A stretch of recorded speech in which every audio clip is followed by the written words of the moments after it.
Coming to you live from Radio Cayman Studio. For the record. For the record. Hear from your government officials, independents, and the opposition on issues that matter to you. The record. Engage in an open dialogue between residents and lawmakers. For the record. The record. Informative, impartial, insightful. This is your talk show. 1-800-534-8255. Your calls, your input. This is For the Record. And now, your host, Orit Connor. Good morning and welcome to For the Record, whether you're here in the Cayman Islands, the beautiful, beautiful Cayman Islands, or if you're listening overseas via the web, and we know that many of our Caymanian people and residents who are residing overseas are always following us on the web and giving us useful feedback as well. This is the last Monday in the year 2014.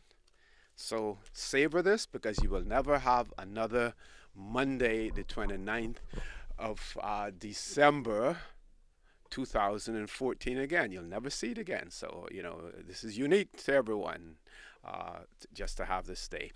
Of course, For the Record is a show produced by Radio Cayman, its staff and its management. The show commenced in May of this year, and it is produced specifically for you, and is geared towards keeping you abreast of issues as they arise and play out on the local, regional, and international scene. I am your host, Orit Connor, also known as OC, and you can join me on For the Record on Mondays, Wednesdays, and Fridays from 7:30 a.m. until 9:30 a.m. And that is every Monday, Wednesday, and Friday, unless a holiday falls on those days. So, for instance, this week, New Year's Day is on a Thursday, so we're not on Thursdays. We were on today. We will be on again on Wednesday, and we will be on Friday. And of course, on Friday will be the second day after following the year 2015, the introduction of the year 2015. So, again, here on For the Record, you will be able to hear some of the firsts for the year 2015 as well. I need not remind you that our phone lines are always open, and there's always someone who's waiting to take your calls, always in the form of Miss Susan, and we expect to see her around again, God's willing, in 2015 and further on as well. And of course, our toll-free numbers, we have 1-800-534-8255, also 949-8037 and 949-6990. And of course, if you don't like to talk on the telephone, then you can email us at For the Record. That is one word, For the Record, at candw.ky. I want to also remind our listeners that For the Record is brought to you by Seagrape Secretarial Services. Seagrape Secretarial Services is located at Unit Number 2, Grand Plaza, Howard Street in Georgetown. Seagrape Secretarial Services provides quality, professional, and affordable service, and that service is guaranteed. At Seagrape Secretarial Services, there is no job too small for them to take on and for them to accomplish. So, Seagrape Secretarial Services, our sponsor this morning for the Record. We want to highlight some of the things that occurred in the year 2014. We want to talk about the highlights. We'll talk about the good things. We'll talk about the bad things, as well. Of course, we try to keep the show as positive as possible, but then we have to be realistic about the whole thing, and we have to realize that not everything is nice and rosy. There's always a downside. There's always a dark side, a bad side to things as well, and those need to be highlighted also. So this morning, I have as my guests with me Mr. A. Steve McFeel, prominent local attorney, and Mr. Christopher Saunders, who is involved in the financial services industry. And now, these names will, as the old folks say, ring a bell with you. They're becoming regulars on For the Record, as well. And that is a deliberate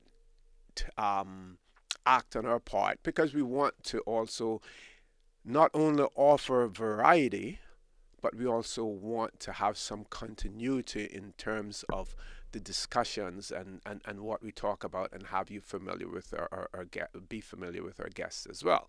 We, of course, will be discussing many subjects, many topics in 2015 as well, and we will have other guests on. For instance, I spoke to you on our last show about the fact that we're going to have Mrs. Rena Jefferson on in 2015 because we want to talk about early childhood education. Extremely, extremely important. We see, for instance, we saw in the United States where early childhood education was a major part of some of the administrations there. We saw George Bush, I think it was, had No Child Left Behind in New York. I forget the name of the program that they have, for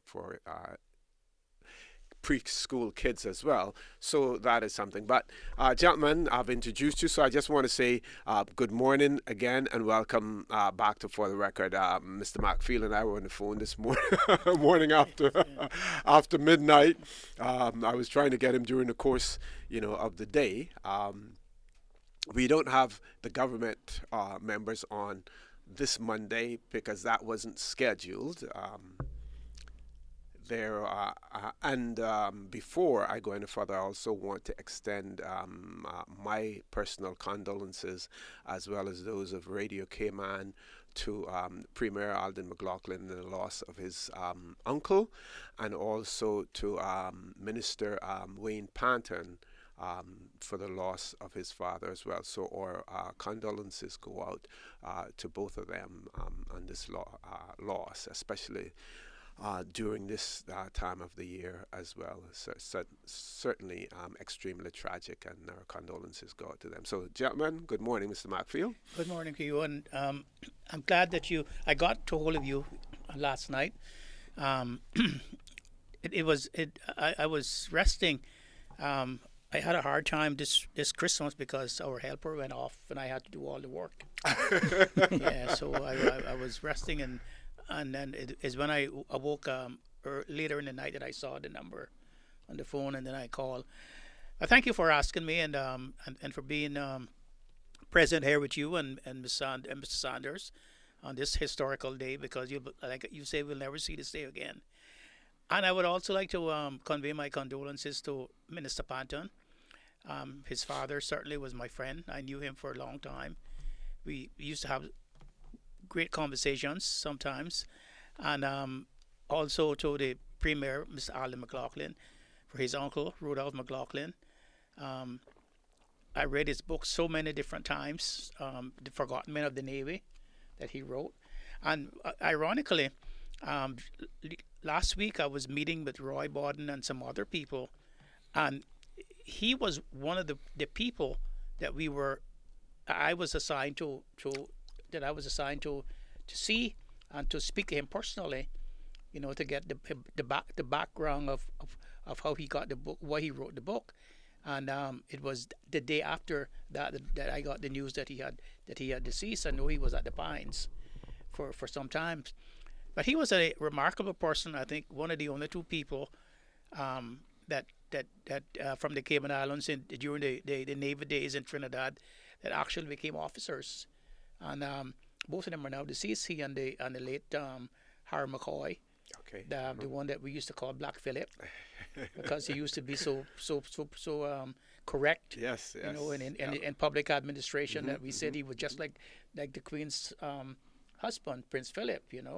And that's where we got the name that we dubbed that name onto him. But two great stalwarts, and also the Captain Eugene too, Yes. for his father, Thank you for that. Yes. who also died. Captain Marvin. Captain Marvin. I met him. I remember you remember when they had the dispute with having to move their boats from Governor's Harbor, I think it was. Safe Haven. Safe Haven, yeah. area. Yes. I went down there, and I saw him. I think that was the last time I spoke to him, and he was still strong and commanding his ship, and it's relevant to us that and the passing of these men of the other era before us, and I don't know if you'll see men like them again, because like Mr. Rudolph McLaughlin, I think after he left the Navy, he was a commander in the Jamaican forces too, in Kingston and Jamaica. I think he was a commander in the Jamaican Defense Forces after he left the Navy and went to Jamaica. He became a commander there. Wow. So, and you should read his book, The Forgotten Men of the Navy. It is very, very interesting, and you will probably remember some of the people there, because I think one or two of the men that he writes about was your uncles, about when they came ashore during the war. Okay. They had been gone for 1 or 2 years, and they had came in for rest and recreation. The warships had dropped men off in Cayman Bracken, had dropped men off here, and when they were going back, some of the men didn't really want to go back because they wanted to stay home with their families, because those men were like 17, 18, 19 years old. Extremely young. And Mr. McLaughlin's role was to bring his men on board the warship. Was waiting out in the stream, we call it in those days, for them. And I think Connor and one of the Connors and some other probably Uncle Ashton or Malachi. Yes, didn't they came down, and they came down to the boat, and then they were so heartbroken to see their family on the iron shore there that they jumped back off the launch and tried to swim ashore. And the captain said, "Well, we'll just leave them." And Mr. Ernest Patton said, "No, we're not leaving them," and send the old government boat out to catch the warship to put them back on. Yeah. So the captain thought that was the captain thought that was some feat that the Mr. Ernest Patton would send his men back, and you could probably vision the old pat put with Carla Nixon and Mr. Roddy Watler with these two men, with these two young boys now waving the warship to try to stop to put them back on board, and they put them back on board and they left. And came back alive too. Yes. Also. Chris, good morning again, and thanks for being on the show. No, morning, Ocean. Morning, Cayman. I'm always glad to be here with Mr. Macfield. Always enjoy listening to him. I'd like to also send out condolences to Jakes Robinson. He passed away. Suddenly, yes. Yeah, and he was a good guy, and I'm just sitting back here just extremely remembering. Industrious. Yep. I'm sitting here remembering my own loss in the year too, and I can say this much. It's one thing when you have a relative that is sick, and don't care how much you may think you prepare for it, until that time comes, it's just one of those feelings. And I'm just sitting back here just remembering, I guess, my own situation too, and just trying to imagine what those guys are going through. And I can tell you, it's not something that's easy. Yeah.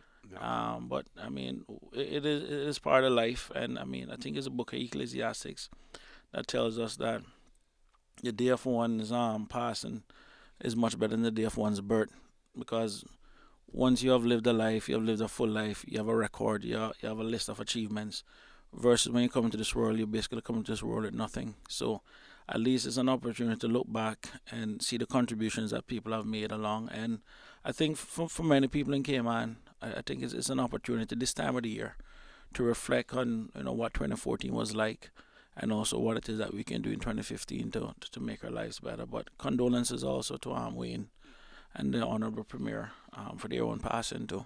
Certainly. And we know of some people who are ill as well. Graham's mother had a stroke, I believe, as well, and it seems as if she's doing pretty good now. Graham ranking that I didn't know that. And we understand that.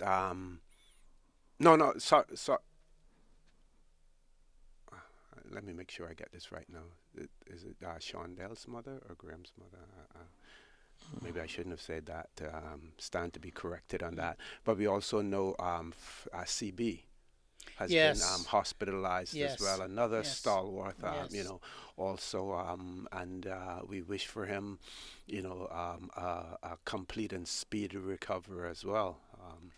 I do too. And my sister told me that he was hospitalized and she was going there. I think it was on Sunday to see him. Mhm.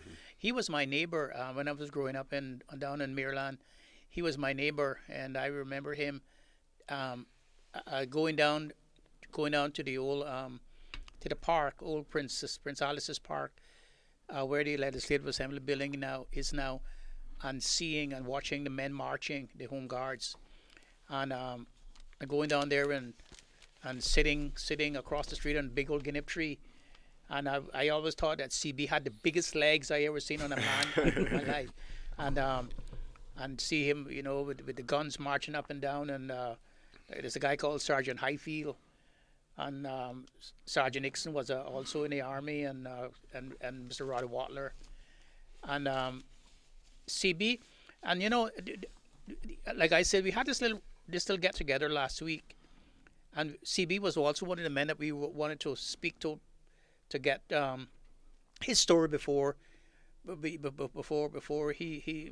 also passed on, and because it seemed to me that, one of the reasons I got interested was I was at the old administration building one day, and they moved some photographs were there. They moved them to the new administration building, and they were saying, "Oh, I bet you Mr. McField know who these people are in the photographs of the Home Guards," and I didn't know some of them, and that really put me on a spot with myself, because I should have known them. Yeah. I'm sure that you went after that and did your research. Yeah, I did my research. Yes. Yeah, on that illness, I got that wrong. It's Shondell Borden. Shondell Borden is one of the electrical inspectors, at the planning Oh, department. yes. His mother. Yes. So again, Graham, thanks for that correction. Graham is He's listening, yeah. Graham, I hope you're getting paid to be Mr. McField's official agent, right? His booking agent these days, right? You're getting paid for that. Susan, we want to take a break at this point in time. It's 7:45. So we're going to go to a commercial break. When we come back, we're going to look at the news headlines, some of the news headlines, and talk a little bit about that. And then we're going to talk about some of the notable moments in 2014. Folks, you're listening to For the Record. I'm your host, Stuart Connor, and my guest in the studio with me this morning, we have prominent local attorney, Mr. A. Steve McField, and Mr. Christopher Saunders, who's involved in the financial services industry. Please stay tuned. We'll be back shortly.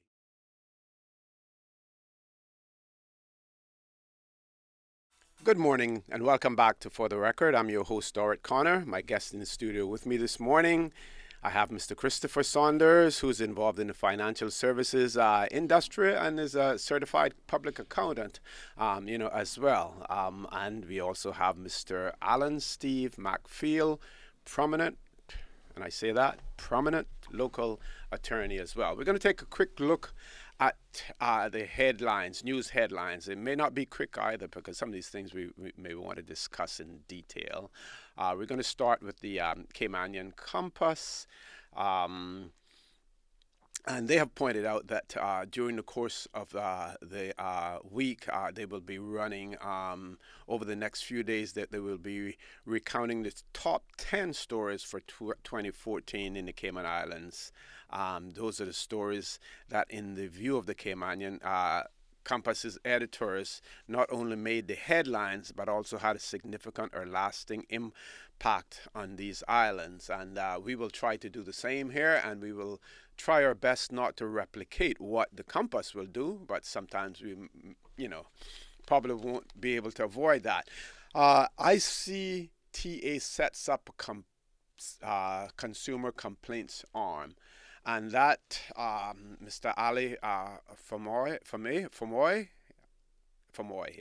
Ali Famoy, the managing director of the ICTA, said that the role was created to give consumers an avenue to have their concerns dealt with. I hope so that they will be appointing a manager to head that up. First of all, I hope that that manager will be a Caymanian, number one. Number two, I'm hoping, and I haven't had an opportunity to look at the legislation yet, that there is some teeth in the legislation that will allow the ICTA to take action when necessary. One of the complaints that we're seeing recently is the addition that cable and wireless is adding on to your phone bill if you want to get a hard copy of your phone bill as well. And in relation to payment of that, we saw something similar introduced in Jamaica, and there was a huge uproar about it because elderly persons don't necessarily have access to internet and everything to conduct their business. So there was a rollback of that, and they made exceptions for the elderly. We would hope that something similar will take place. We've had a few people call about it, the fact that if you look at your phone bill now, you see that they're going to charge $1.60 I believe it is, additionally, on there. So we hope that there's some teeth in that. Mr. McField, Chris, feel free to comment on that as well. Well, actually, I used to work at both Cayman and Wireless Batnet and Digicel.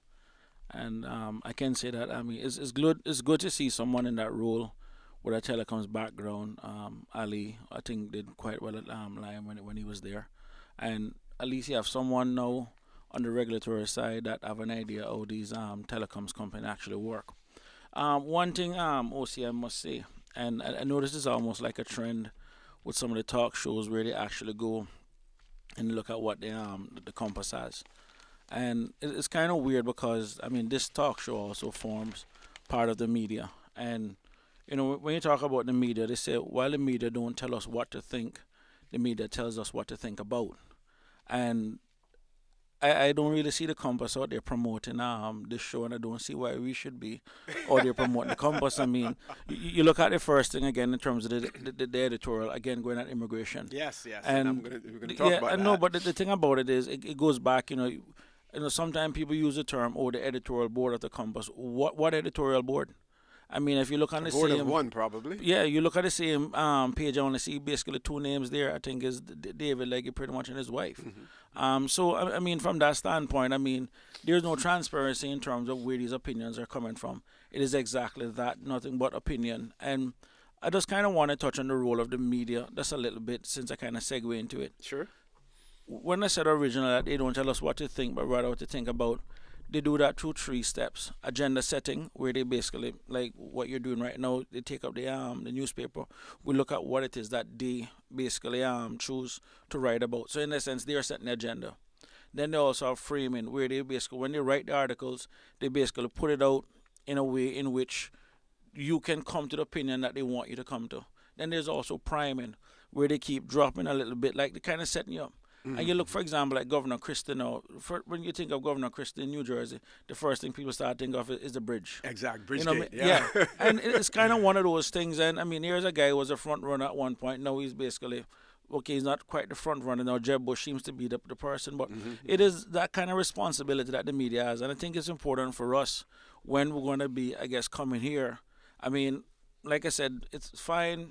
They have their opinion. But in terms of the real issues that we need to be pounding on is not what it is that they should be setting for us. And that's, I'll read every newspaper, I read the blogs, I read every single thing.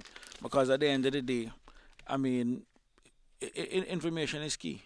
But I think it's important for us, when we're setting our own agenda, not to rely on those people.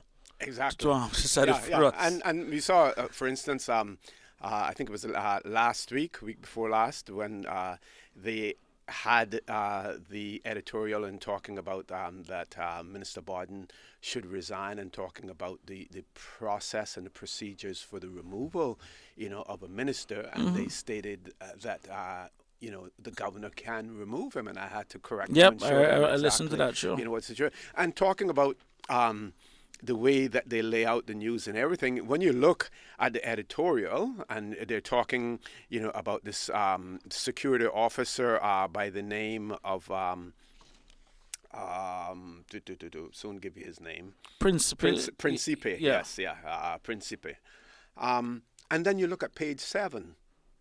Local and regional news, and what do you have? Chief Justice, court staff honors departing security officer. So they're reinforcing their editorial with this story, or vice versa as well. But I want to come to the editorial itself, because I've highlighted certain things on it. What, and we don't want to get into the we and they situation, but what the Caymanian Compass needs to recognize is that we in the Cayman Islands, we have been left by the United Kingdom to craft our own immigration policy. I remember when one of the ministers for the overseas territories was here, Baroness Scotland. I recall quite vividly sitting in the immigration board room with her, and she said, talking about our immigration problems, our immigration issues, and she said, do you know what one of your main problems is with immigration? You need to look at your residency system, your permanent residence system. People have to recognize that we implemented a rollover policy as a means of trying to limit the number of people who would qualify for permanent residence or Caymanian status, because we can absorb only so many, despite the many calls that we get from people saying that we should increase the size of our population. We cannot increase the size of our population and run at the risk of losing our own Caymanian identity. We cannot do that. I have highlighted one part here, and the other part is that, yes, it's laudable that this security officer was able to prevent a prisoner from escaping, but that is his job. Thank you. His job. Thank you. Yes. And the fact that we believe that people come to the Cayman Islands to work, to help the Cayman Islands, I'm not saying nay about that, but it's a two-way street. They're not coming working for free, so they're helping us, we're helping them at the same time. But the the editorial one-man board of the Caymanian Compass to have the temerity to say that, and I quote here,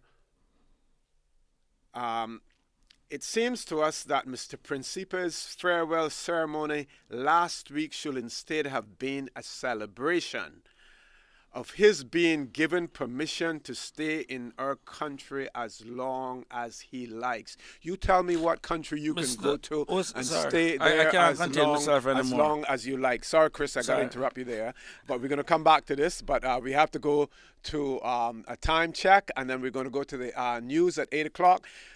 Folks, we're getting to some spicy stuff here. We're going to get to the other stuff as well, but like I told you, it wasn't going to all be positive this morning. We have to take some issues with some things that are being printed and said this morning as well. So I ask you to stay tuned. We're going to be back shortly, right after the news.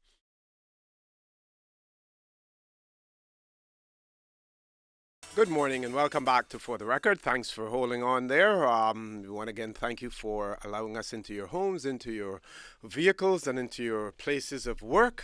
We know many people are able to listen to For the Record on their job sites. Some even construction workers have their radios blasting and talking, listening to For the Record, as well. I have in the studio with me two guests this morning.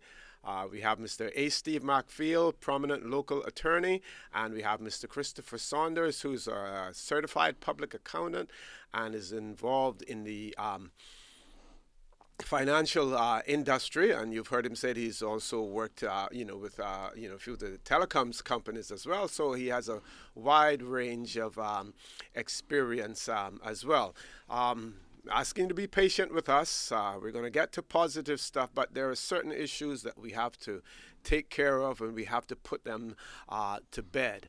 We're going back to the Caymanian Compass editorial, and there's some people who believe that I shouldn't call it the Caymanian Compass. My reason for calling it that is that's what it was, and in my mind, that's what it's still called, the Caymanian Compass. There are those who say that since it no longer represents the views of Caymanians, then maybe I shouldn't call it that.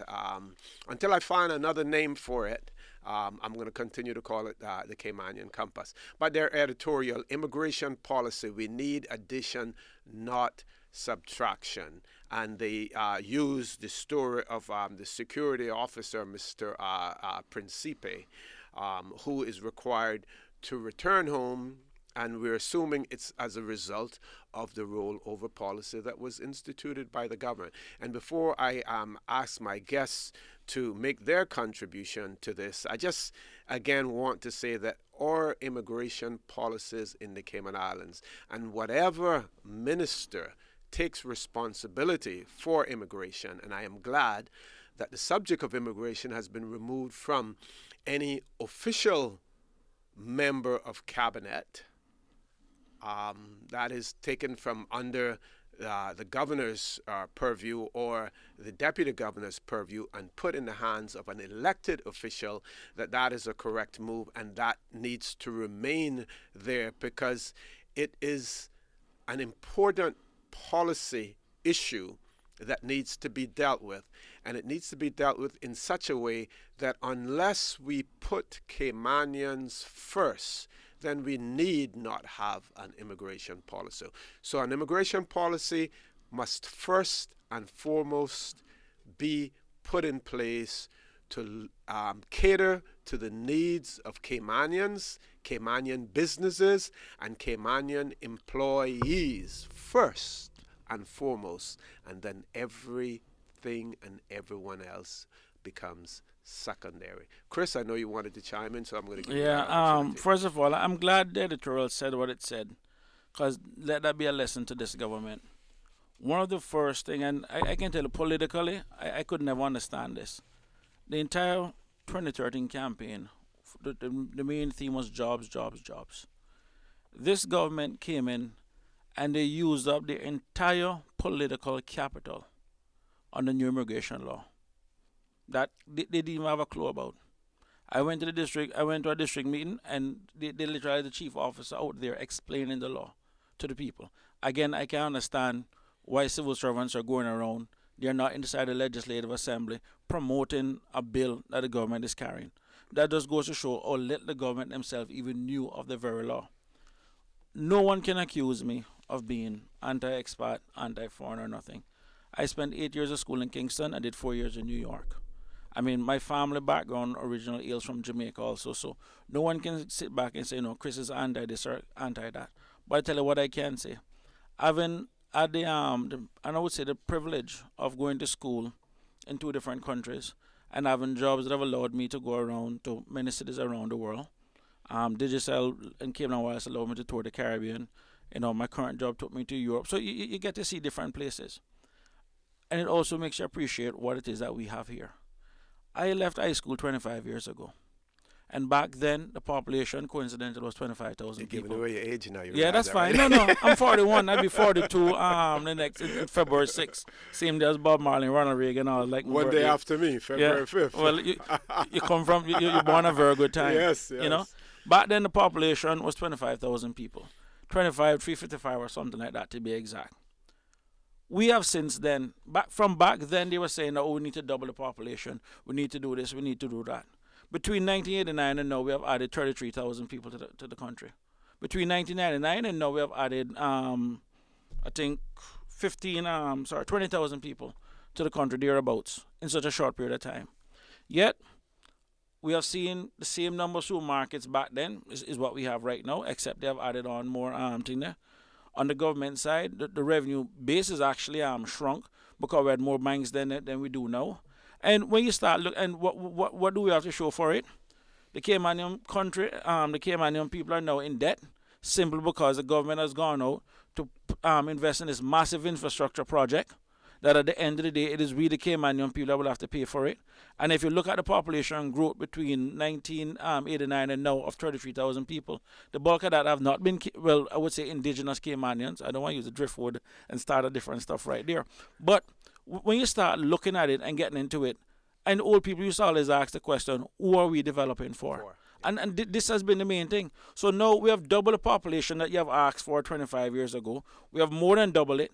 And all we have to show is debt, cost of living killing people, and people are still no better off for it. And the only people getting rich, and the only people getting rich out of it is the business people. Of course he'd want more people, because guess what? That's 50 cents a day that he makes from selling his newspaper. And the more people you have, the more people be reading your newspaper. It has always been about that with a special interest in this country. Yeah. Now, this government went out, used up all the capital on the immigration law that has done nothing to help Caymanians, and the truth be told, have even exploited some expatriates even more, and yet they're still demanding more. They're still demanding more. When will they ever be satisfied? What we need right now is not more people. What we need is more plan, more vision, and more leadership. That's what we need in this country. And those special interests, they need to start being exposed. And that's the one thing I like about 2014, which I refer to as the year of the truth, because we start seeing now who's naked. We start seeing that the emperor has no clothes. We saw the Shetty Hospital come online earlier this year. A lot of people, and the amount of hypocrites that was there at the opening. I saw them that opposed that hospital before, but then showed up as if, oh yeah, we are all with it the same time.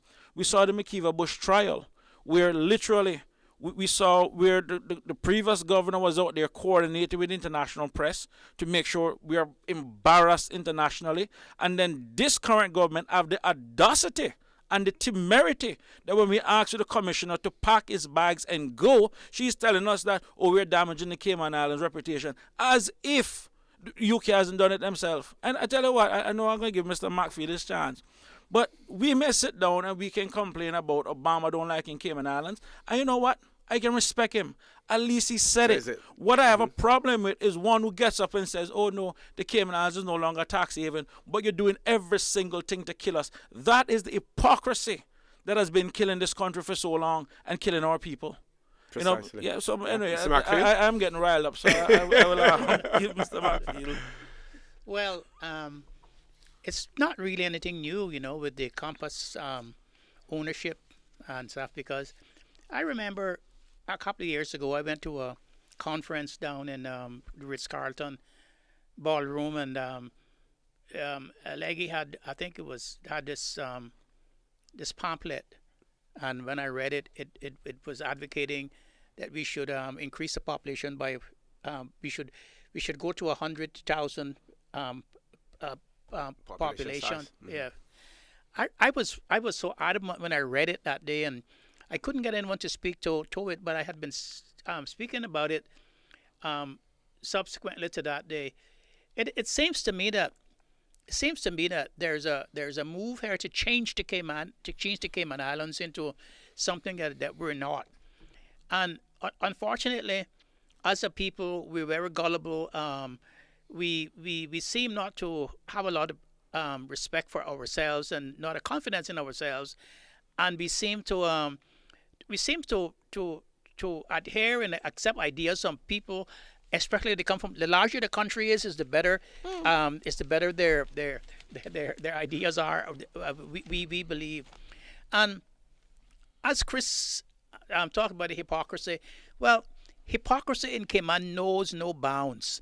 For instance, I remember when Bush, when the Compass was printing the articles that McKeever had stolen the government's money, charged with theft, and everybody knows what damaging that was and things like that. And I don't know if they knew or did not know the facts behind the allegations and the charges. Now they're coming and saying that Ozzy should go, he should resign. Well, I don't know. I am not privy to all the facts about Ozzy's case. I don't know what they are. I only read what the Compass has printed, and I know I don't know if the Compass has all the facts because I don't know what the story is. What the story is with them, but it goes to show you that they called for Oz's resignation, and they called for McKeever's resignation, and that he should go. And yet, when it comes to Baines, notwithstanding that they have printed the facts and they have told us that he hired someone who was later convicted for murder and stuff in Jamaica, yet they're saying, their byline is that he did the right thing, and that there was he depended on the information he got from Jamaica and things like that. And the hypocrisy is so staring us right in the face, and we still believe what they tell us. I find a lot of enmity into that, and I just can't take the compass. The compass seems to try to Americanize us. Now, we are not an American country. We are a British country, and they talk about immigration.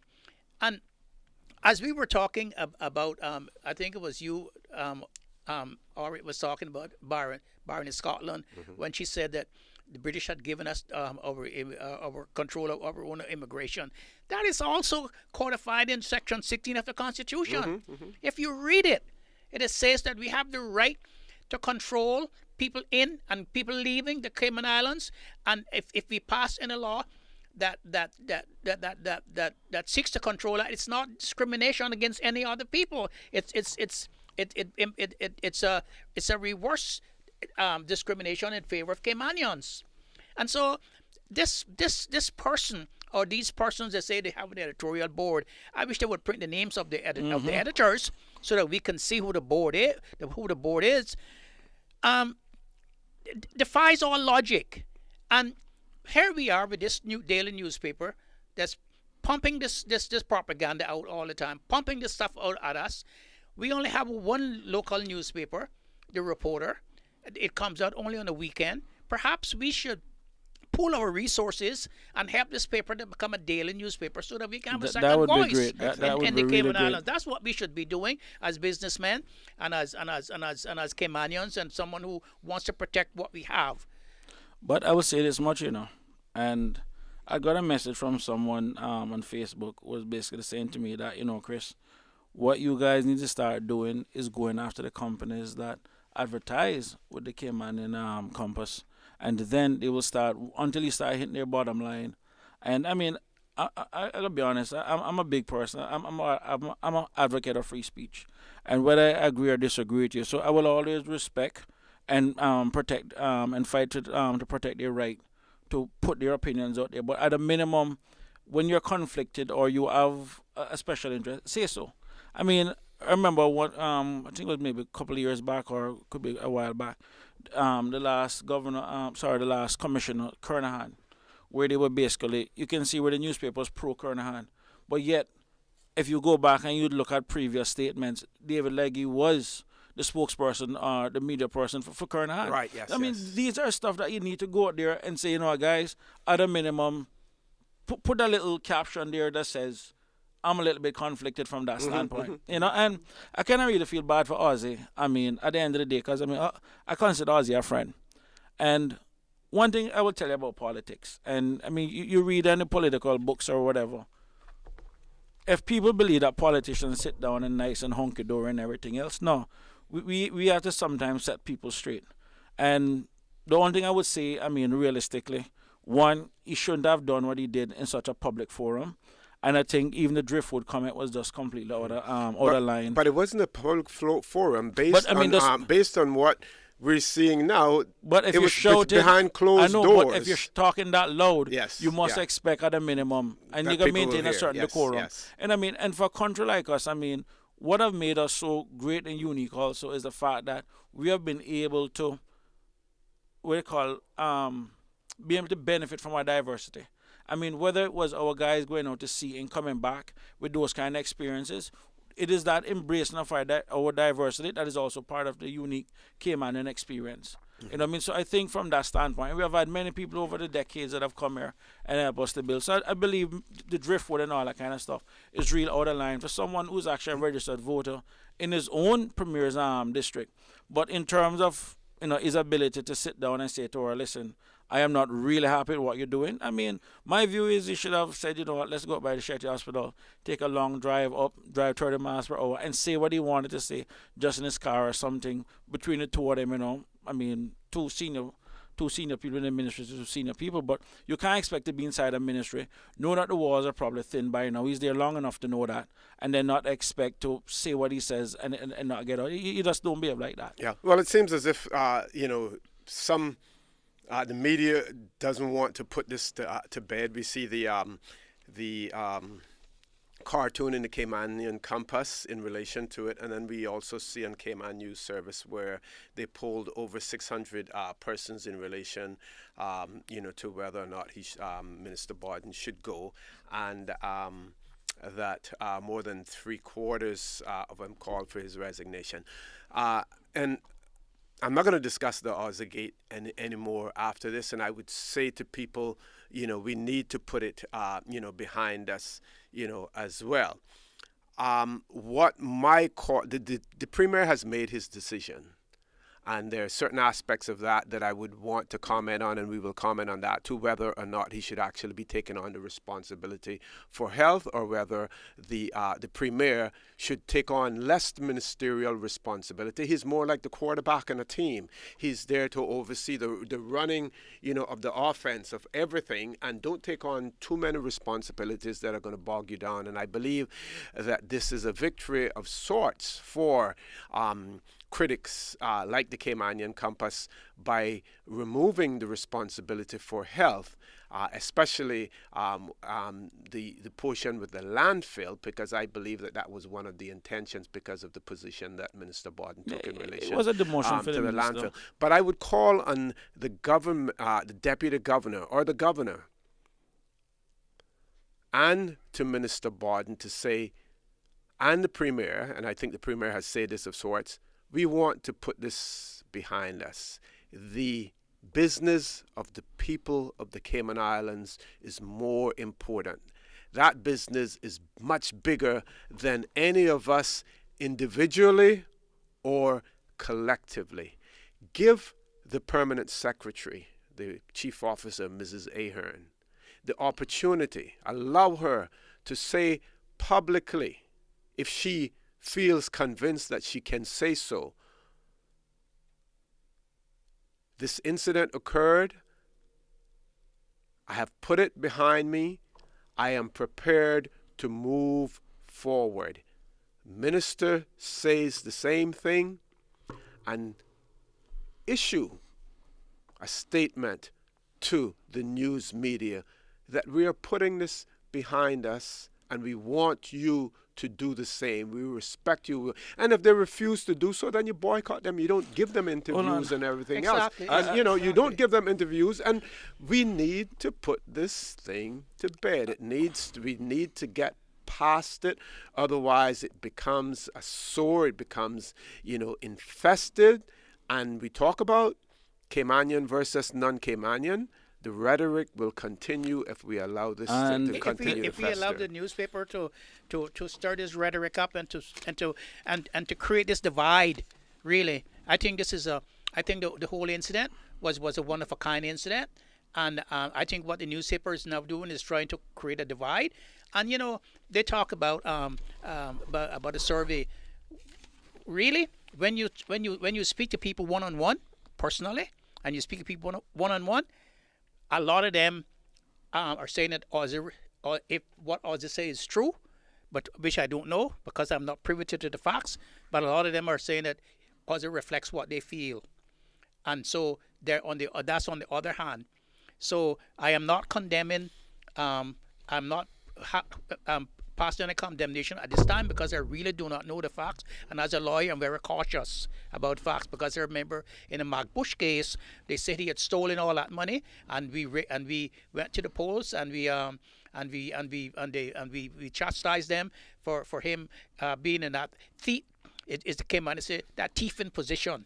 So I am not going to I'm going to withhold my condemnation of Ozzy until I see all of the facts. And I said, I agree with you, Orit, that what they should do, they should go publicly and they could say this is their position, what their position is, and they should put this to rest. Because what what the Compass articles are doing is dividing the country. I will say this much, and the government does need to show a little bit more leadership on this issue to put it to rest also. I mean, we're just not going to sit down and matter shooting the messenger, because going back to the point too, I mean, a lot of people in the PPM campaign, including Ozzy, because I've heard it on his own mouth, got up and said some very derogatory things about Mr. Bush during the campaign. So, I mean, politically speaking, this is almost fair game. And when you look at it too, where at least you can say, well, Bush did this or that with a government credit card. He was looking reimbursement for a phone bill. I mean, my God, I mean, how much was that phone bill had to have been to even create this mess? And I know if you look back in hindsight, he's probably saying, you know what, if I'd known it would have ended up with this, I would have left it alone. But I would say this much, because at the end of the day, you know what? Whether Ozzy stay or go as a minister, it's still not going to improve the lives of Caymanian. I mean, my fundamental issue is, you know what, let's look at his record as a health minister, and also let's look at what it is that the Premier is now taking on. According to the World Health Organization, the definition of health is a state of complete physical, mental, and social well-being, and not merely the absence of disease or infirmity. This was developed in 1946 and has been unchanged since 1948, roughly 66 whatever years ago. I like the part it says, a state of complete physical, mental, and social well-being. When I look back now at the cost of living in this country, the criminality that is going on with gas, the level of impotence and incompetence by this government in terms of dealing with it. Gas has dropped almost $60 a barrel. We still can barely get 60 cents drop. No one is doing nothing at this point to really and truly help the Caymanian people. And the purpose of an economy, just so your listeners are aware, is to raise the standard of living of its people.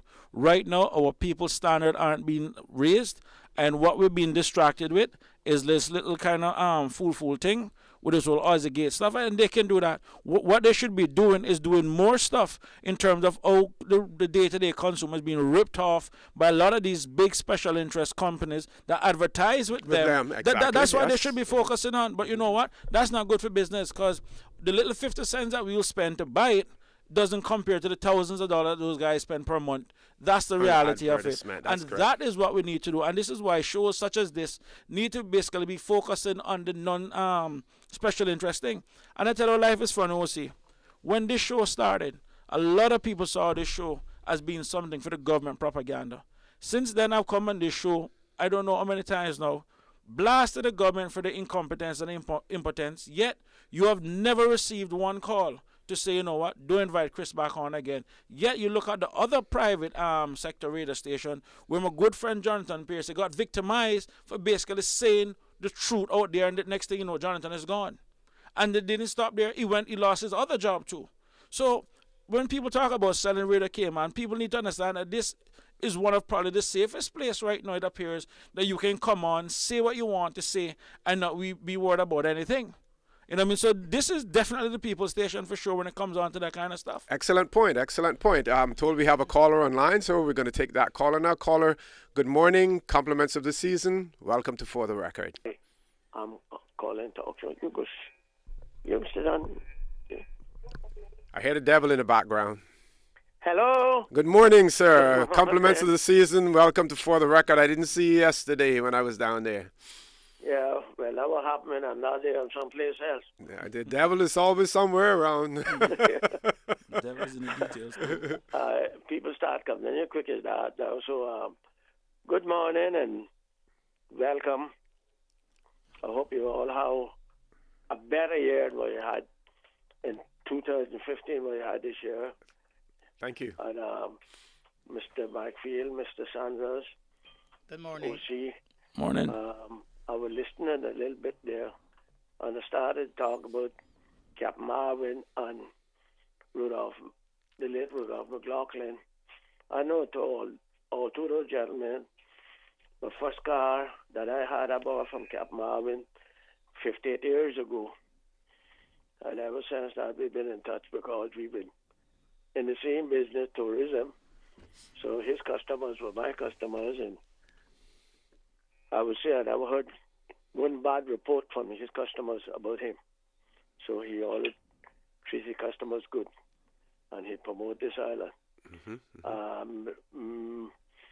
Mr. McLaughlin, I knew him from the time he came out of the Navy. I was 12 years old then, and I got around a little bit then. And these last years, when he came in, he was stopped at my shop sometime going to look for Double O, because they were in the Navy together, so I know all of those. Coming back to Aussie thing now, it just shows us how easy it is to put Caymanians against Caymanians. We just take the story. We don't know the whole thing quick as that. I've had 75% of the Caymanians is against Aussie. I think you should handle it different, but we all get in those positions sometimes, instead of clipping it in the bud, instead of make it blow up and say things we shouldn't say. But we do not know the full sense of it. We don't know what she said. So I think we should find the whole story.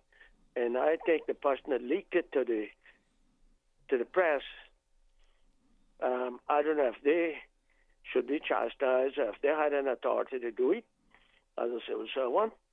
So all that should be taken care of, I think. But you all keep up the good works, and I'm going back to my work, okay? Thank you very much, and we hope you have a great tourist season. This season as well, and that everything goes well for you. And a healthy and prosperous New Year. And 2 days in the past, ships couldn't come in. That's Good Friday and Christmas Day. And do you know, the Cayman Christmas Day, and I had to work. All the government offices were closed. You still there? We're still here. We're here. All the government offices were closed, but they made the ship come in, and we kept a lot of bad something about that. Mm-hmm. So I opened because I thought it very hard, not for Wawa Mac, but I thought it very hard, and people come in and now had nowhere to go. Yeah, we need better coordination with that. Yeah, definitely. Yeah. So, okay, then you all have a blessed day. Thank you, sir. Thank you, and all the best to you as well. Folks, I want to remind you that you're listening to For the Record. I'm your host, Dorit Connor. My guest in the studio with me this morning, we have Mr. A. Steve McPhail, and we have Mr. Christopher Saunders. We're going to take a break at this point in time. Please stay tuned. We'll be back shortly.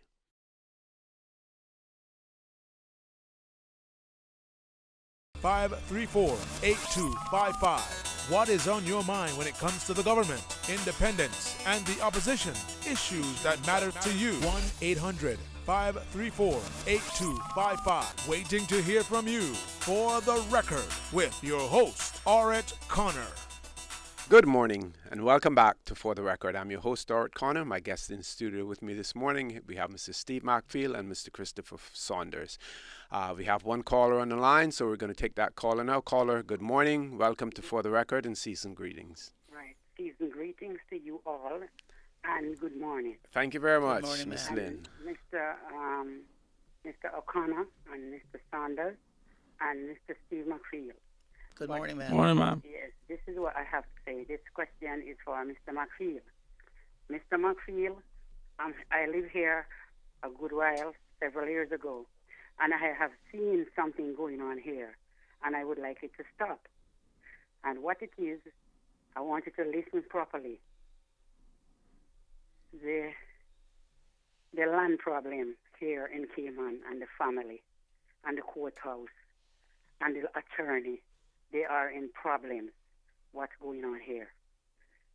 Whenever time a person in the Cayman Islands or Caymanian want to make a decision with their property, get their property and their priority straight. Leave your things for your children and your grandchildren, or if you have anybody else who you want to leave it for. Don't wait until when you're dead and gone to hell and drop through hell and gone to Tufet. Then your other family left behind with machete, knife, gun. To fight over it, yeah. Fighting over it. Go to the attorney what you choose and what you can trust, and set your priority straight and make out the will or the whatever you want and leave it for the names of the person, and nobody can interfere nor touch anything, because a lot of misery going on around here, a lot, and it has to stop. And I am telling you, Caymanians that live here, and you want to make your priority straight, make it straight with a good attorney and the one you can trust, and get it straight with your children. Your children is your last ancestors and your grandchildren. Don't leave it to this and don't leave it to that. Leave it to them, and don't leave it in other people's hands to share, because they will take their share and they will take more. Sometimes your children cannot read, your grandchildren cannot read, and they don't know what they get, right? They don't know. So I'm asking the Caymanian people to go and make it straight. Next year, if we live to see it, we're in the year 2015, and you don't leave them behind. Too much wrangling and tangling.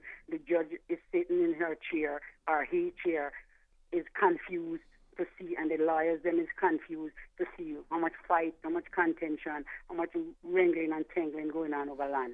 So please, Caymanians, make your priority straight in the Cayman Islands and let everybody be happy and live in peace and unity. Don't wait until when everything, you're dead and gone, then you left the children, grandchildren behind to fight.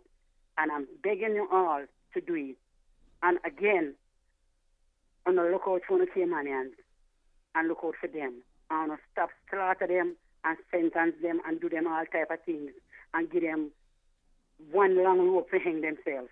And one of these times I'm not going to make mistakes and give them one roll of elastic. And when I don't think they hang, then drop from up in the tree and drop flat on their bottom.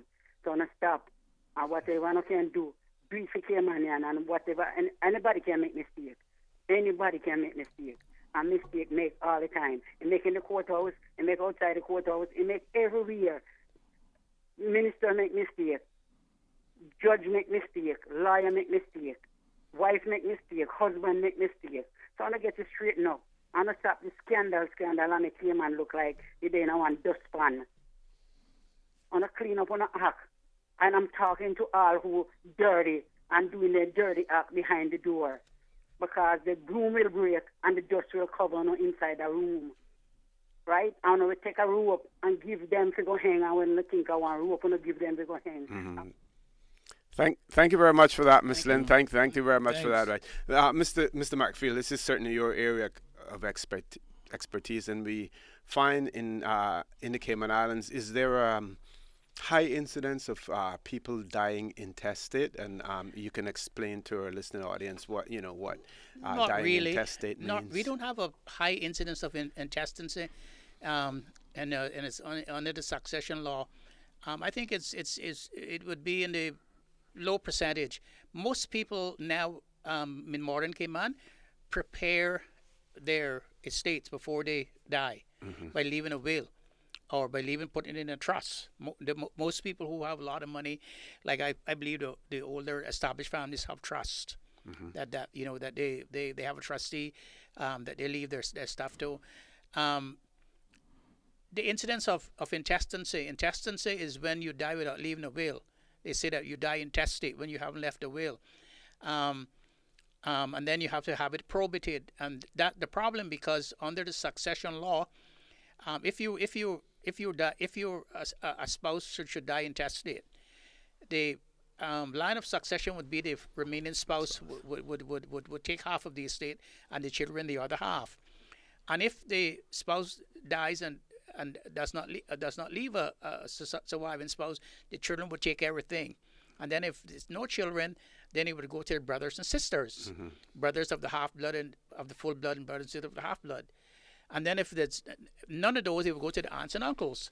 And then if there are no aunts and uncles, it goes to the grandparents. And then if there are no grandparents, it would go bona vacanta to the crown. The crown would take it. But I haven't seen any of those things happening in Cayman where the property goes bona vacanta to the crown when somebody dies intestate, because there's always some relative who can come forward and acquire the property by the bonus non. In other words, the children of the brother or who would be entitled to it. So intestacy is not a regular thing. It is something that happens every day, but it happens, but it doesn't happen every day in the Cayman Islands. Okay, thanks for that. We have a caller online. Let's take that caller. Now, caller, good morning. Welcome to For the Record, compliments of the season. Compliments on the season, gentlemen. The whole Cayman Island. This is number one from the Brat. Hey, number one, how are you? I'm listening to you, sir. I had problems first, but I got you now. Great, good. Mr. McPhee, special to you. Good morning to you, Mr. Number one. I just want to... were you speaking about the Minister of Health earlier? Yes. Well, I just want to make a comment, okay? Because sometimes we all joke and we carry on, but certain things concerning people, sometimes you can make a mistake. Give you a second chance.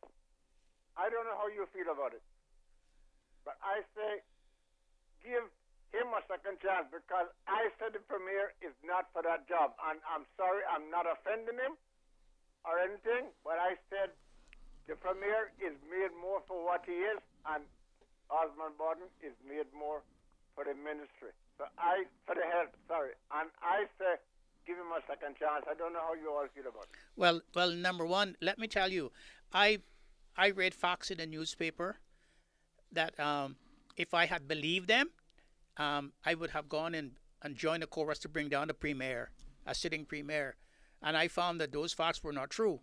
When I really were privy to all the facts was not true.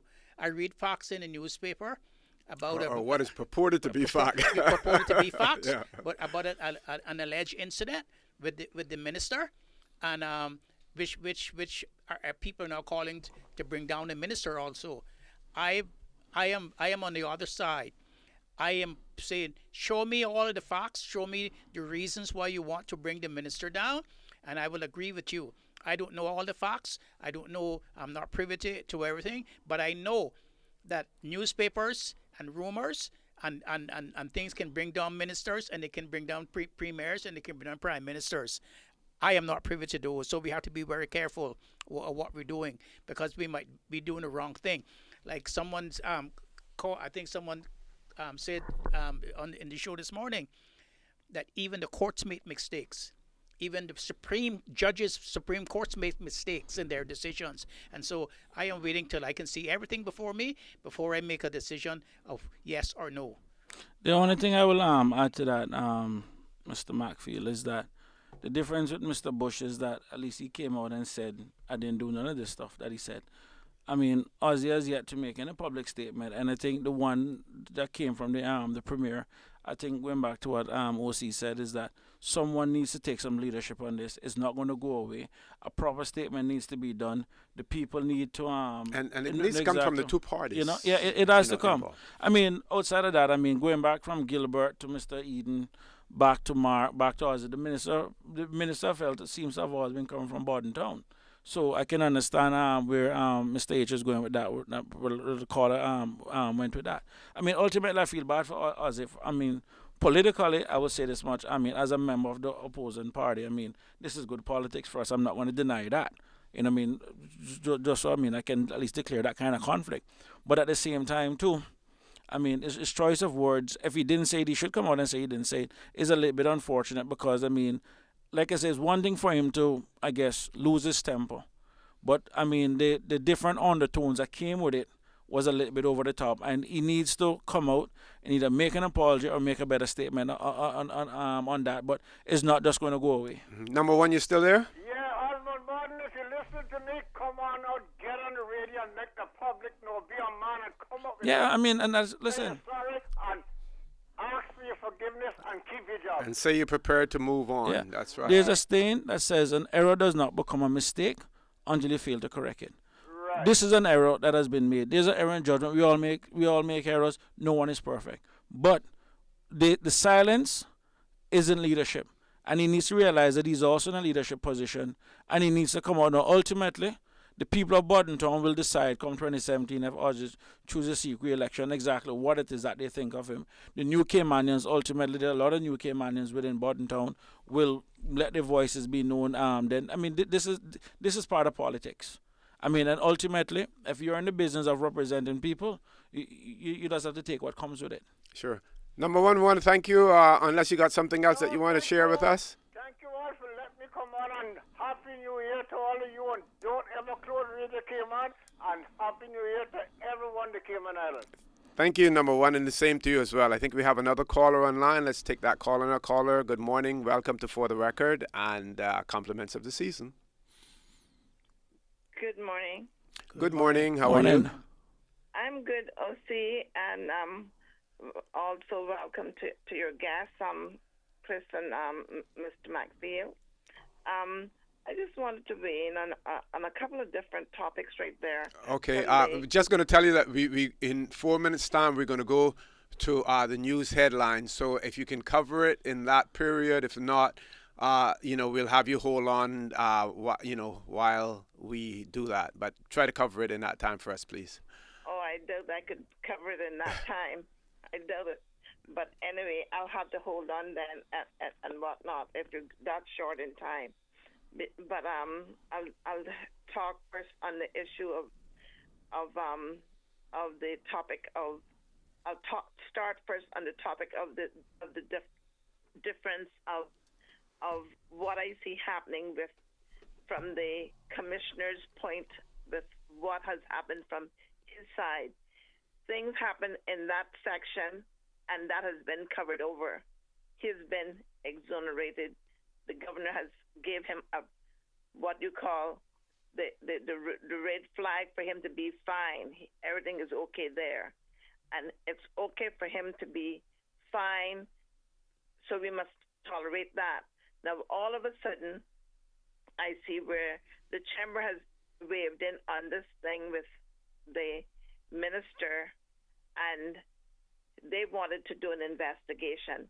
Why didn't they come in and ask for an investigation on the issue of the commissioner and this issue with this situation and this police things that was going on there?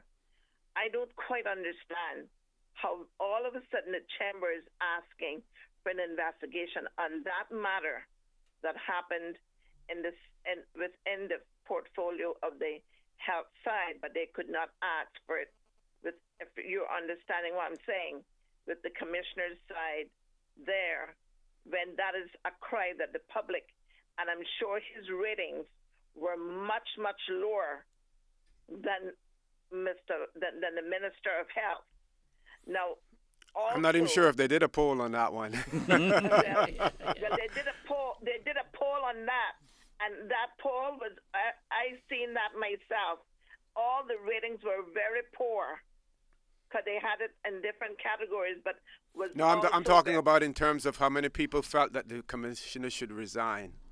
Yeah, but it was on his line of very poor. That was the topic. I saw a rating sheet come out in that regard.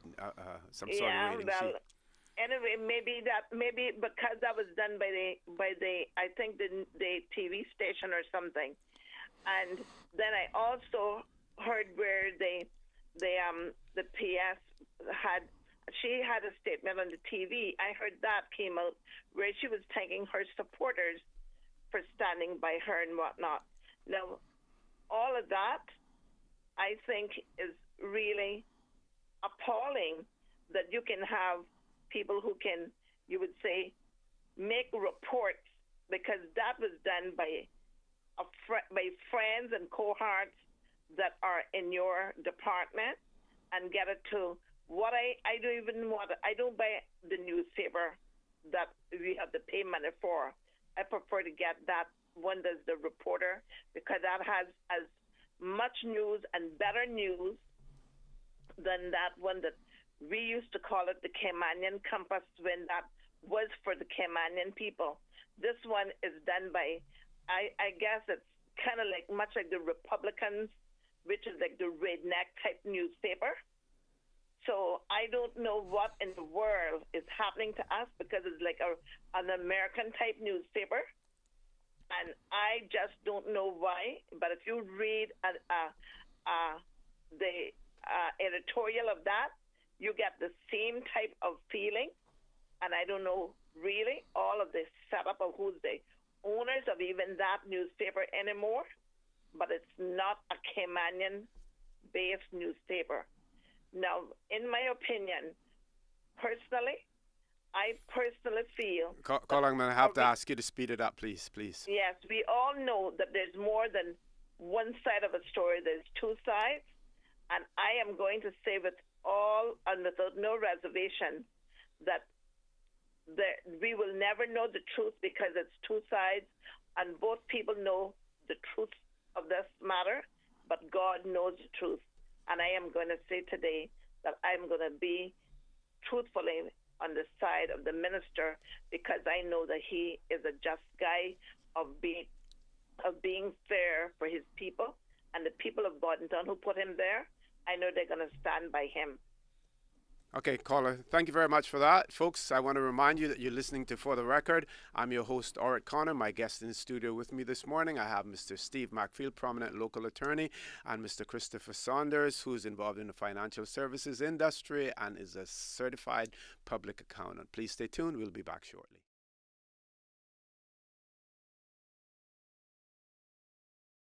Good morning and welcome back to For the Record. I'm your host, Orrit Connor. We have one caller online. We're going to take that caller now. Caller, good morning. Welcome to For the Record and compliments of the season.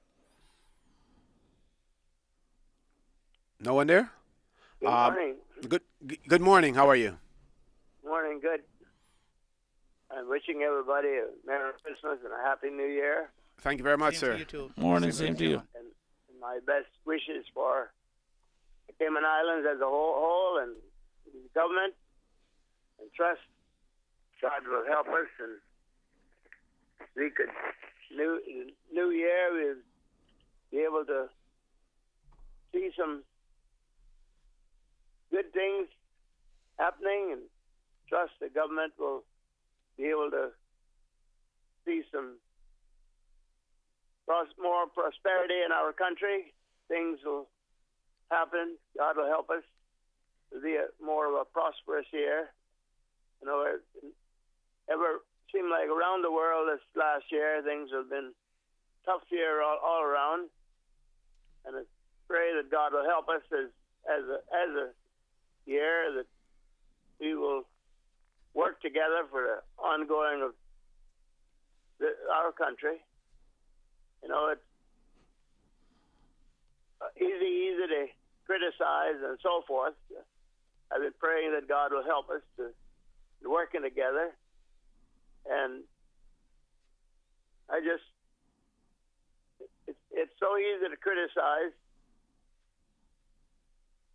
I hope that we can see some working together and trying to look after the best in our own country. And there are things in our country that need surely to we see things that ought to be done. And I trust that we will ask God to help us to realize that we still, thank God, we find times things to criticize and so forth. But as a country, we ought to think really that we still have one of the best little country in the world, and thank God for it. And I trust we will work together for the ongoing of our people, and wish us all for the very best in the new year, and God bless you all. Thank you very much, sir. Thank you very much, and all the best to you, and health and happiness throughout 2015 as well. Folks, I want to remind you, you're listening to For the Record. I'm your host, Orrit Connor, and For the Record would not be brought to you this morning without having our sponsor on board.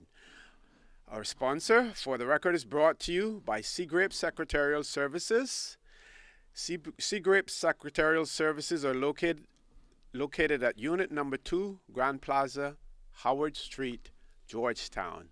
Seagrape Secretarial Services provide quality, professional, and affordable service, and those are guaranteed by Seagrape Secretarial Services. And at Seagrape Secretarial Services, there is no job too small for them to undertake.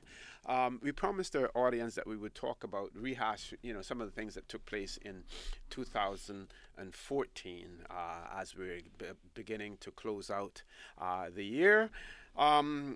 Let's look at some of the things. MH370, Malaysian Airlines. And then we see AirAsia, a crash today as well. The MH370 mystery has not yet been solved. We hear rumors about possibly being shot down, over Diego Garcia. Diego Garcia, and we know Diego Garcia is controlled by the U.S. Again, we have a lot of pundits out there.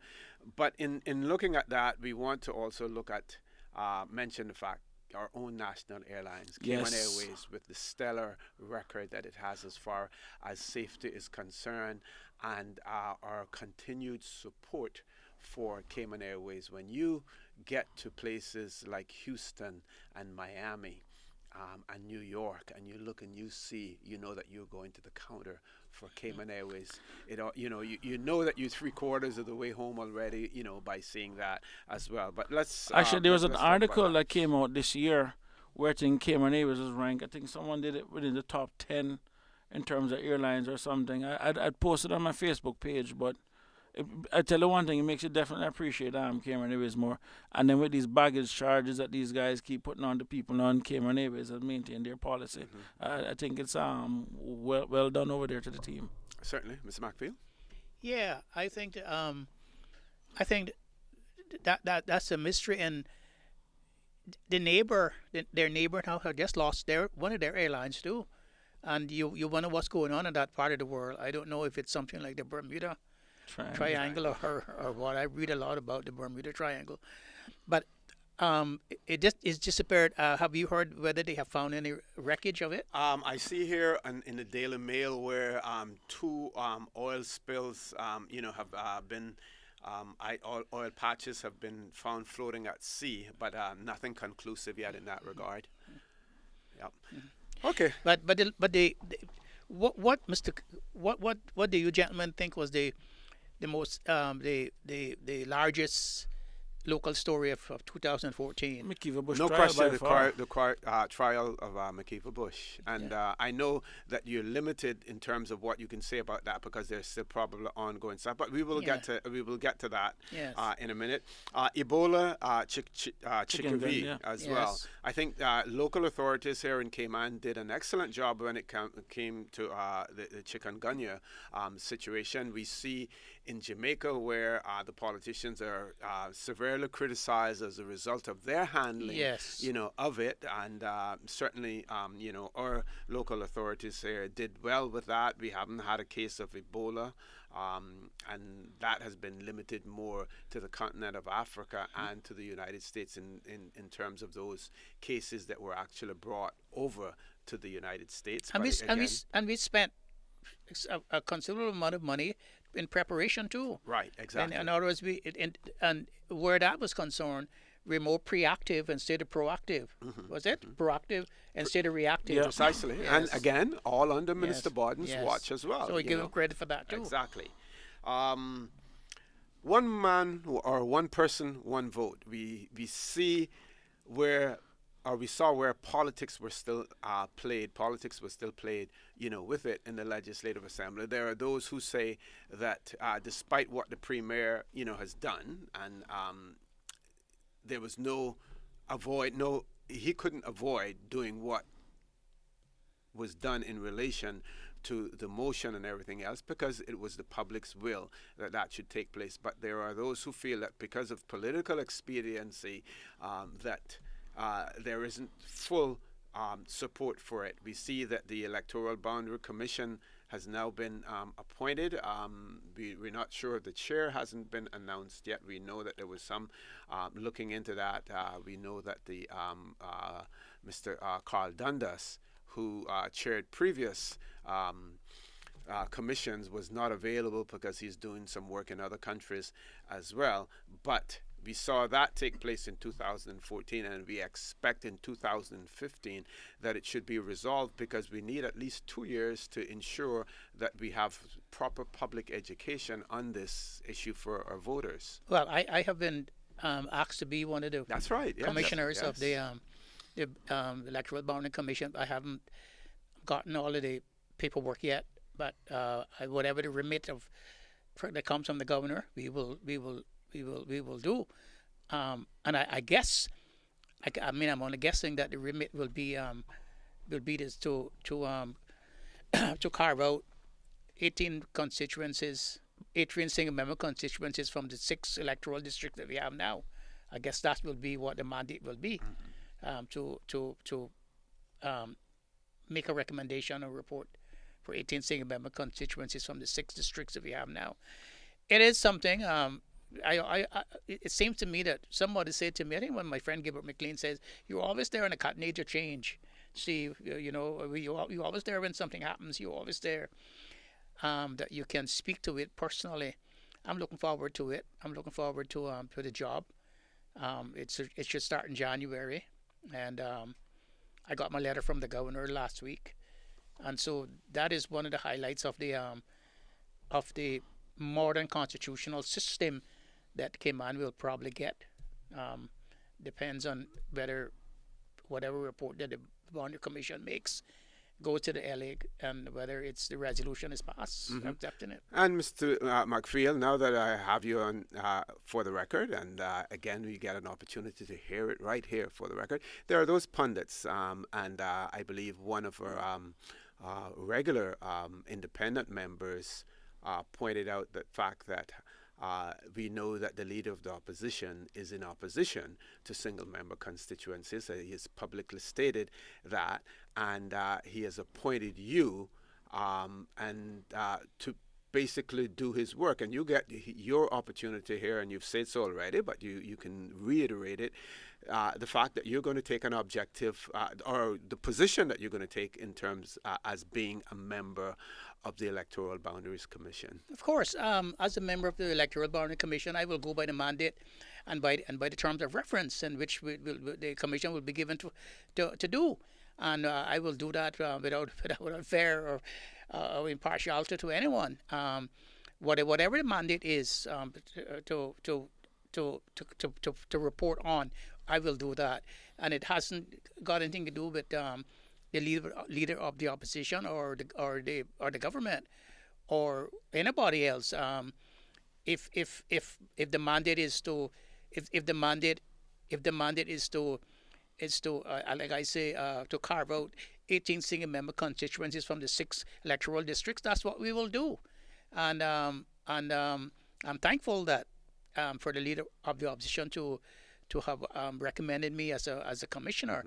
And I'm thankful for that, because otherwise I probably would not have gotten the position. But my position will be whatever the commission is asked to do, I will do that. Right, because you're not there to set policy. I am not there to set policy. No, I'm only there to carry out the policy that will be set in the terms of reference. Right, Chris, you want to chime in? No, I am. Well, I mean, my view ultimately has remained the same. Whatever the people want. I mean, this is a democracy, and if it goes by majority rule. Majority say they want one man, one vote, then it is one man, one vote. Just less work for us, and when we go to campaign. Hey, Buttontown is a big district, Yes, and getting bigger by the day. Yep. Folks, I want to remind you that you're listening For the Record. I'm your host, Dorit Connor. My guests in the studio with me this morning, we have Mr. Christopher Saunders and Mr. Steve McPhail. We're going to go to our final break, and then when we come back, we're going to talk some more about, some of the notable events that took place in the Cayman Islands in the year 2014. Please stay tuned. We'll be back shortly.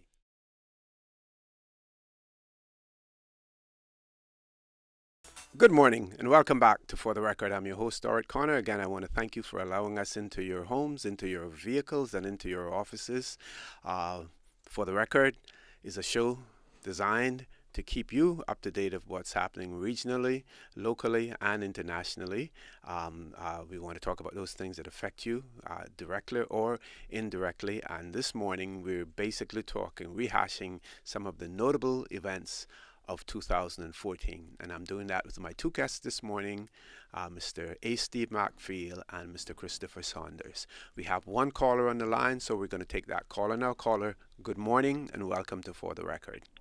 Good morning, sir. This is nothing about the government, but I wish you great Cayman gentlemen a prosperous new year when it comes. And this message I'm giving is for Mr. Steve Macfield. This is Mr. Clifton Ball's daughter, Lois. Good morning, ma'am. Morning, Lois. How are you? Not bad, not bad. And as you all probably heard by now, my dad had a stroke about 2 weeks ago. And he is very impressed with the radio talk show host and what's going on. And, you know, he's 91 and he's still into politics and wants to hear what's going on. So he gave me this message to call to tell Mr. Macfield that if he could repeat what he said, because at this morning when he was talking about Mr. Clifton, he was tidying up. So he kind of lose track of what he was saying. I came down and I checked with him, and he said to tell Mr. Macfield to be sure and come to look for him because he still wants to get that thing he promised him over with. I'm not sure what that is, but he probably knows what he's talking about because he does have a good sense of humor. He's alert. It's just that his speech is a bit blurred, but he knows everything that's going on. So I am just calling you folks to let you know he is still listening, and he just asked me to relate that message to Mr. Macfield. That's great. We did mention him this morning, you know, as well, yes, and it's good to know that he's really alert and everything. Morning. Yes. Yes, yes. So, Mr. Macfield, you have a chore to do or a duty to do today, okay? Yes, and yes, I was saying that he was my neighbor when I was growing up, and I remember going down to the old Princess. What's it? Princess Royal Park, Princess I think Royal we used to Park. call it, yeah. Yeah, where the assembly building now sits, and watching him drill with my uncle Farmer. He was also in the Home Guards, and they were just young men. I must have been like 7 or 8 years old, and I said that I remember he must have the biggest legs I ever seen onto a man yet. Those huge legs, and that was what I remember. The boots and the big guns that they had, and we became friends. He went to sea and came back, and he was always our great neighbor. With him, his mother, Miss Dorothy. Yes, They live right behind us, and he's a stalwart man, and it's amazing that all the hard work that he has done all his life at 91, he's still got his faculties, even though he's been through a stroke and has been hospitalized. You tell him that I will be there to see him, probably this evening or tomorrow. If he can entertain me, I will come this evening.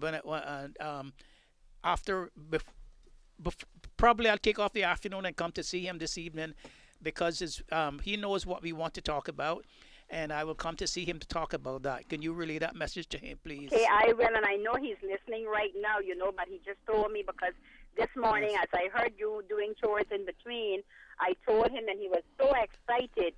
So I said, you know what, I'm going to get this message to Mr. Macfield. Definitely, I know he's still listening because I left him right there now with my sister, and this is his problem.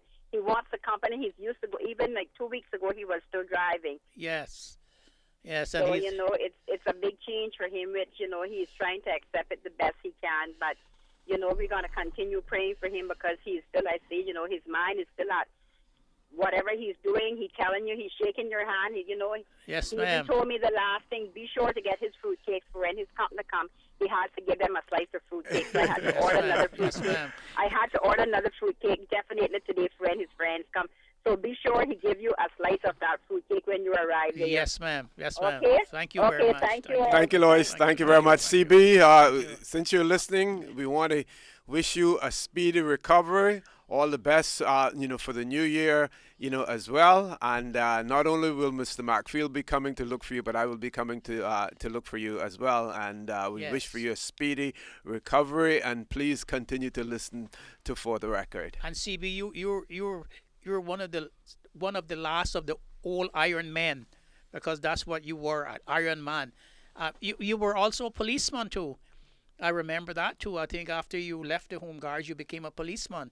You were all in the police force. That just came back to me. So I have to come to see you. Okay, let's look a little further. Another notable for Cayman, Health City Cayman, and we mentioned that earlier as well.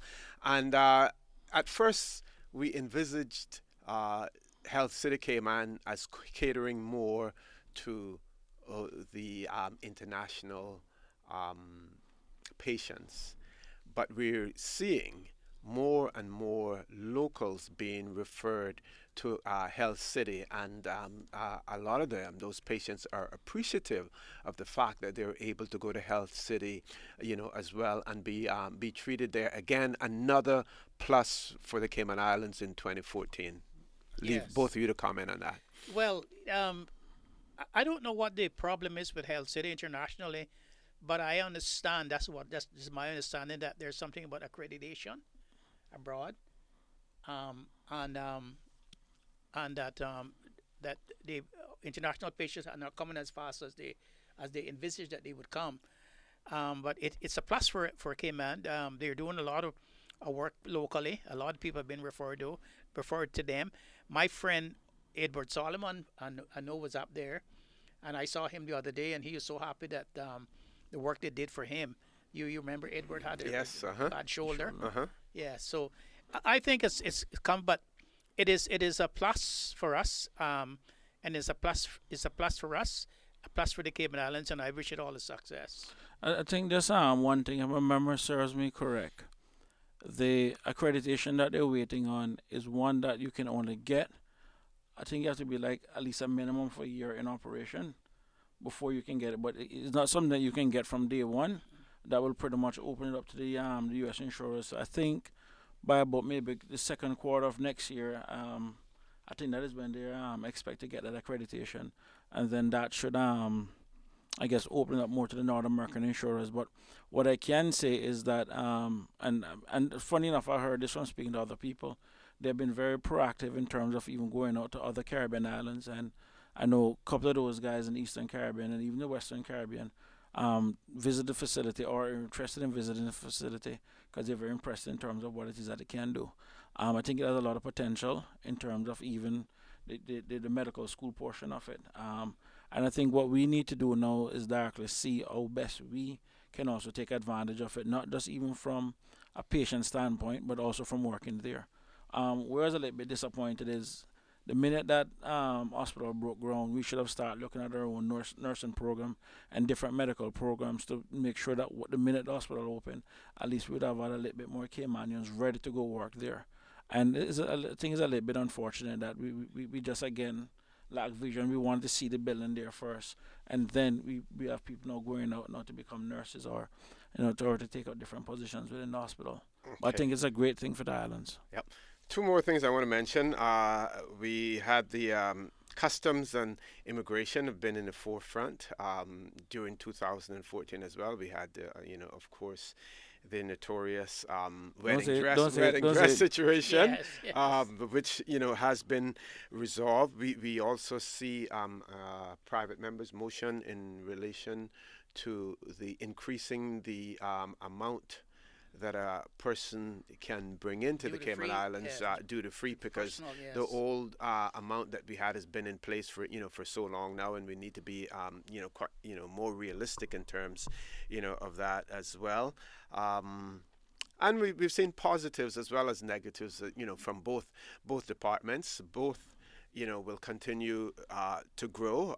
We hope and trust that there will continue to be Caymanian leadership in both of those organizations. That should not change. We should not regress to the point where we have had Caymanians in leadership positions in government, in certain departments, ministries, whatever, and we revert to the situation where we have non-Caymanians holding those positions. Again, I think comments. So too, and that bothers me a lot, because at one time I used to brag about the fire department being no, all Caymanian. And now I see that it's not all Caymanian now. And I wonder what is going to happen when in the next 5 or 10 or 15 years, if it's going to be headed by someone who's not Caymanian. I'm happy to say that the custom hasn't changed that much. And what I'm happier about is the fact that the customs now are taking a greater role into border control. The control of our coastline, controlling what comes and what goes. That is very, very good because they have some really great people there. And I am happy to see that last year they hired Superintendent Marlon Borden. Marlon Borden in the customs, and you can see they've been having some border results of illicit drugs and things coming in and going out of the country, well as going out, out of the country. And so that to me, that's a plus. I would like to see that continue, and I would like to see them grooming other young Caymanians for those positions. I try to get that done through the Cadet Corps by having a program where you could train policemen, young policemen, you could train customs officers, you could train immigration officers, you could train firemen, and you could train prison officers. But of course, that didn't get off the ground because, our people don't like to see our own people excelling. Okay. One more thing, price of gasoline, and we'll talk about that in our closing remarks because we have one caller and we're going to try to accommodate that caller before we go off the air. Caller, good morning. Welcome to For the Record and compliments of the season. Mr. O.C. Morning, sir. How are you? Good morning. And compliments of the season of all the very best. Happy and peaceful, blessed New Year. I'm Mr. Saunders here. Compliments to you, Mickey. Compliments.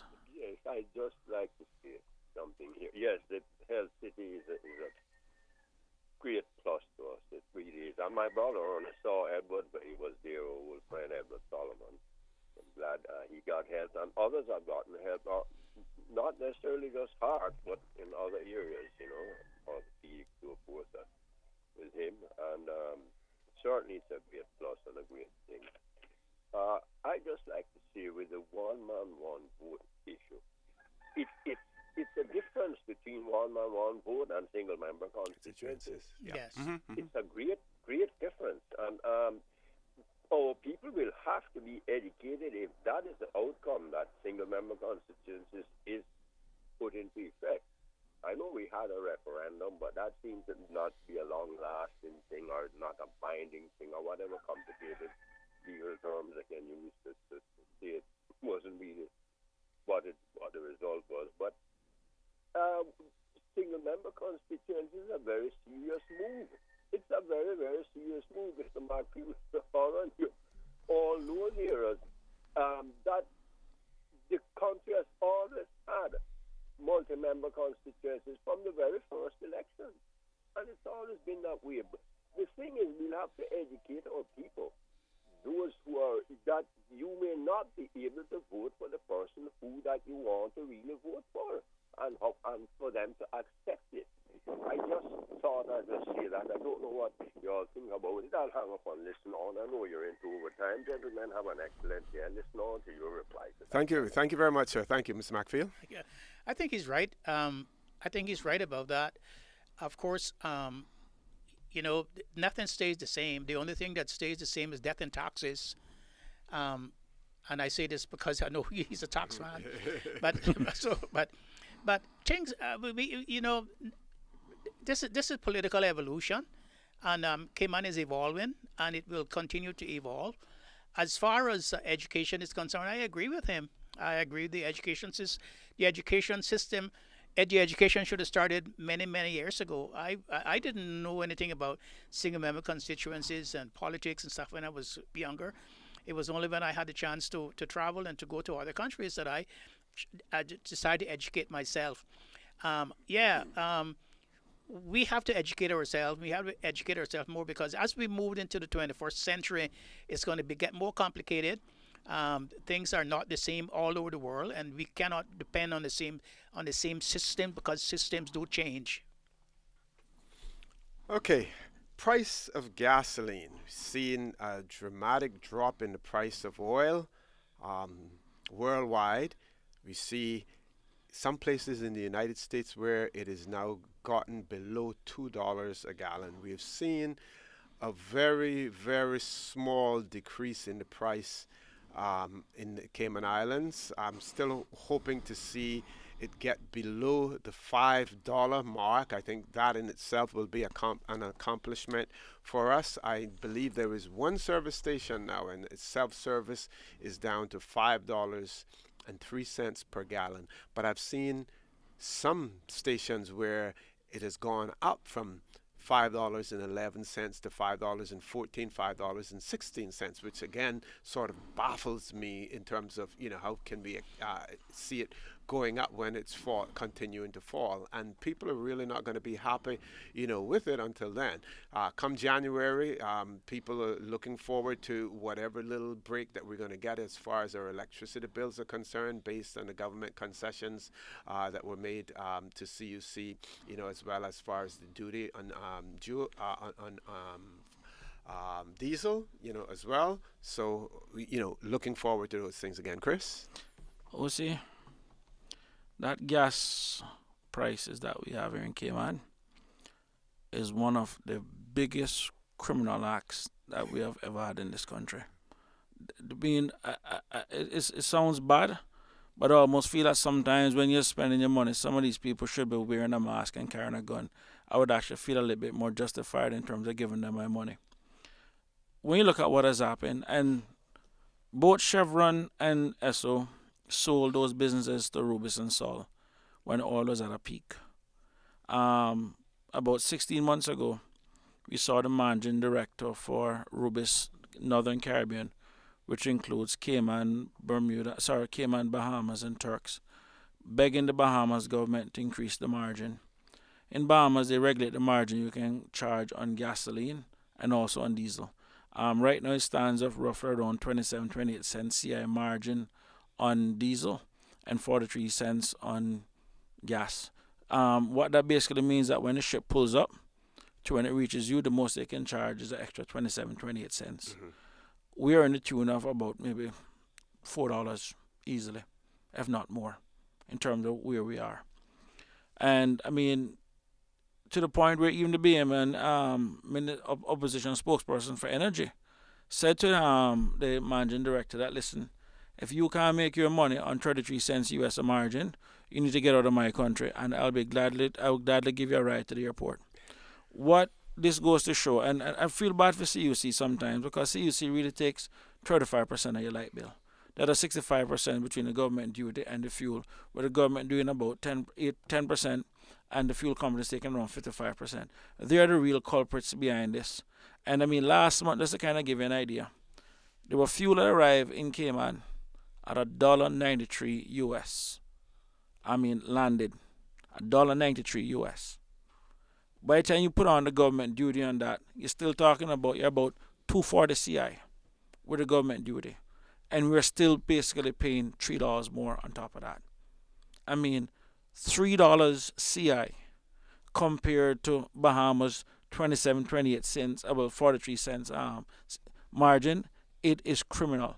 They're right now using the Cayman market to subsidize their capital investment, because they spend a lot of money to buy these businesses that were making a lot of money, and now they need to justify it. They can't make it to the Bahamas. Turks have their own challenges, and they're using the Cayman to do it. And the thing that bothers me the most, I remember when I was in government, we had Motion 390, and I saw people going out, marching and taking to the streets.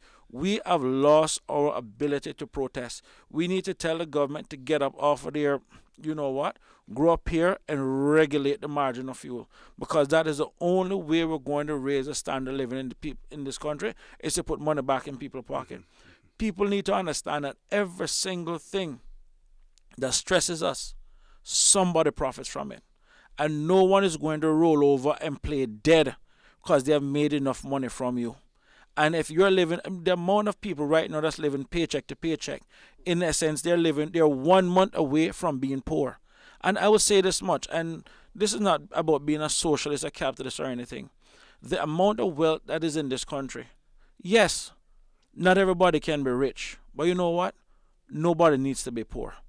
And we have too many people right now that's fighting and struggling and working just not to be poor inside this country. And it needs to stop. Thank you very much, Chris. Mr. McFeely, any closing remarks and for audience? Yeah, and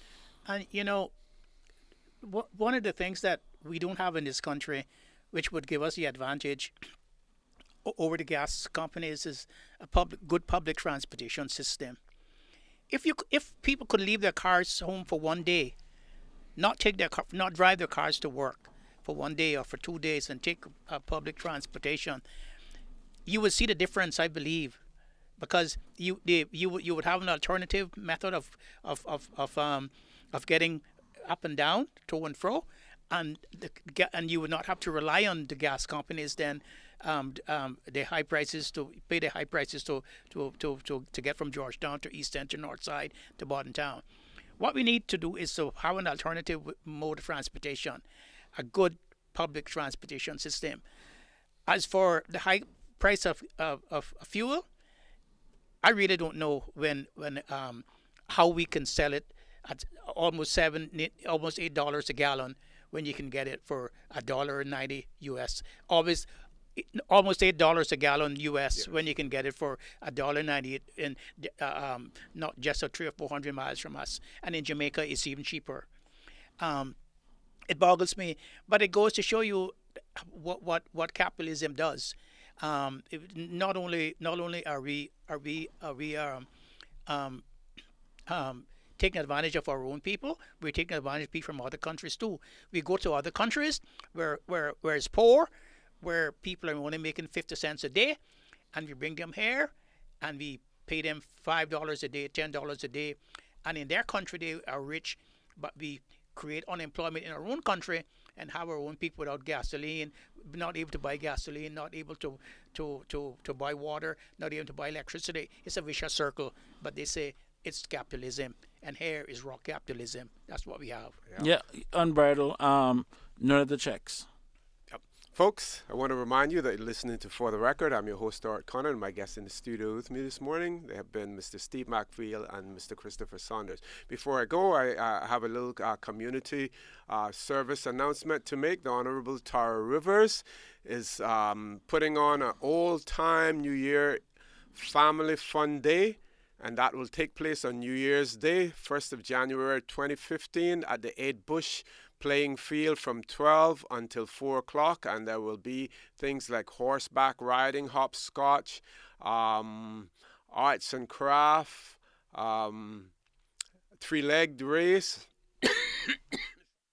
penny throw, sack races, lime and lemon spoon races.